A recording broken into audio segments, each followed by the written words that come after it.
अस्सलाम नाज़रीन, Sindh online TV में भलीकार आवां मोहम्मद पमर शामिल करूं था। हिन में ज़िले इंतजामिया और सेहत खाते ठटे के गडियल सहकार से डिप्टी कमिश्नर हाउस मकली में पोलियो मुहिम दौरान बेहतरीन कारकर्दगी ॾेखारींदड़ पोलियो वर्करनि जे एज़ाज़ में एक पुरवकार अवार्ड तकरीब मुनक़द कई वई।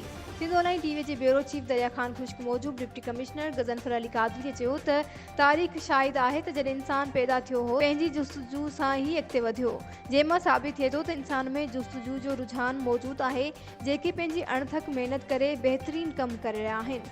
उन जी तारीफ़ पण थियणु घुरिजे, जंहिंखे नज़र में रखंदे ऑफिसरनि, डॉक्टर, लेडी हेल्थ वर्करनि ऐं टीम जे समूरनि कारकुननि जी कोशिशुनि ऐं ताउन सां अॼु हिकु नंढड़ी पुरवकार तकरीब मुनक़द कई वई आहे। सिजावल शहर वार्ड नंबर 3 जी रहवासण मसमा सकीना मेमण सूरत सिजावली प्रेस क्लब पहुंची एहतजाज किया। सिंध ऑनलाइन टीवी के ब्यूरो चीफ दरिया खान खुश्क मौजूद एहतजाज कंदड़ औरत चयो त मुंहिंजे पाड़ेसरी औरत अमीना मेमण पंहिंजे घरवारनि सां गॾिजी सहाफ़ी शहबाज मेमण ऐं ॿिया लगारी ऐं शेख बिरादरी जा माण्हू ॾींहं ॾिठी जो मुंहिंजे घर में ज़बरदस्ती दाख़िल थी मूं ते मुंहिंजे मुड़ुसु पप्पू ऐं घर में पोरियो कंदड़ बुढ़ड़ी औरत खे मारकुट करणु शुरू कई ऐं असां ते कूड़ो इल्ज़ाम हणंदे चयो त तव्हां असांजी चोरी कराई आहे। बाद में घर में रखियल फर्नीचर के तोड़फोड़ करे अलमारी में पयल मुंहिंजी ॿिनि न्याणियुनि जा पैसा ऐं 2 सोन जी वालियूं ऐं 4 मोबाइल खणी विया। असां अहिड़ी इतला बर वक़्त सिजावल थाणे ते ॾिनी जेका गिरफ़्तार करण जे बजाय वापसि मोटी विया। हुन चयो त मुंहिंजूं 2 न्याणियूं थैलेसीमिया में मुब्तला आहिनि ऐं हर महीने उन्हनि न्याणियुनि खे कराची अस्पताल मां रत चाढ़ियो वेंदो आहे। मुंहिंजो मुड़ुसु बिस्किट विकिणंदो आहे, जंहिंजी मज़दूरीअ मां असांजे घर जो गुज़र सफ़र मुश्किल सां थिए थो। हुन IG सिंध, DIG हैदराबाद ऐं SSP सिजावल खे अपील कई आहे त वाक़े जो नोटिस वठी मूं ग़रीब बेसहारा औरत सां इंसाफ़ कयो वञे।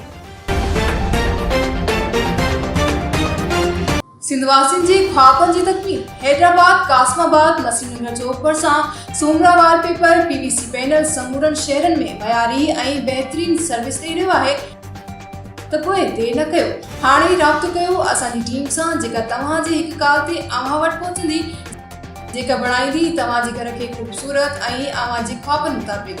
राब्ते लाइ राजन अली सूंडो, मोबाइल नंबर 03333 707 886। घरनि खे बाहि लॻी वई, जंहिं सबबि सावण मल्हा, अशरफ मल्हा ऐं अल्हा ॾिनो मल्हा जा 3 घर सड़ी रखी विया। सिंध ऑनलाइन टीवी जे रिपोर्टर कादिर केहर मौजूद बाहि लॻण दौरान लोड में सुतल अशरफ मल्हा जे 2 महीननि जी ॿाड़ी नजमा सड़ी ज़ख़्मी थी पई, जंहिंखे बचाईंदे संदसि पीउ अशरफ मल्हा पिणु सख़्तु ज़ख़्मी थी पियो, जिन खे इलाज लाइ चौहर जमाली अस्पताल नियो वियो। बाहि सबबि घरनि में पयल अनाज, मच्छी मारण जा रिछ, मोटरसाइकिल, हंध बिस्तरा, कपिड़ा ऐं ॿियो क़ीमती सामान सड़ी रखी वियो, जॾहिं त बाहि सबबि मुतासिर खुले आसमान हेठि बेयारो मददगार वेठल आहिनि, जिन वसवारनि खां वाहिर जी अपील कई आहे। हाई कोर्ट सखर जे हुकुम ते डिस्ट्रिक्ट बार एसोसिएशन नौशर फेरोज़ जे सदर अब्दुल रहीम अब्बासी जी अॻवानी में वफ़द सिविल अस्पताल नौशर फेरोज़ जो दौरो कयो। सिंध ऑनलाइन टीवी जे रिपोर्टर M ज़फर तगड़ मौजूद वफ़द में नायब सदर शेर मोहम्मद उजड़, मेंबर मैनेजमेंट कमेटी इरफान रज़ा ममानी शामिल हुआ। उन मौके ते सिविल सर्जन डॉक्टर खादिम अली मुंगडियो, DMS डॉक्टर अमीन अहमद जुलबानी, डॉक्टर नूर हुसैन मोरो, पैरामेडिकल अगवान एजाज ममनाई, अशरफ कुरैशी ऐं ॿिया गॾु हुआ। अस्पताल जे दौरे दौरान वफ़द एमरजेंसी, दिल जे ward, OPD, block gynae ward, ॿारनि जे OPD ऐं वार्ड न्यूट्रिशन, अखियुनि जे ward, laboratory, operation theatre, CVC centre समेत मर्दनि तोड़े औरतुनि जे वार्डनि में दाख़िल मरीज़नि खे मिलंदड़ सहूलियतुनि बाबति पुछाणो कयो। अस्पताल जे दौरे बाद वफ़द ख़ुशी जो इज़हार कंदे चयो त डॉक्टर खादिम ज़ाती कोशिशूं वठी मरीज़नि जी सेहतमंदीअ लाइ अमली कमु करे रहियो आहे।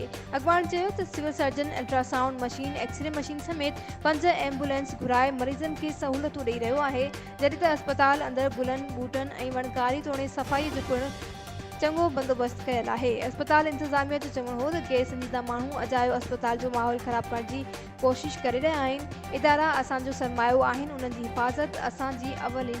वधीक ख़बरूं ऐं अपडेट्स जे लाइ ॾिसंदा रहो सिंध ऑनलाइन टीवी।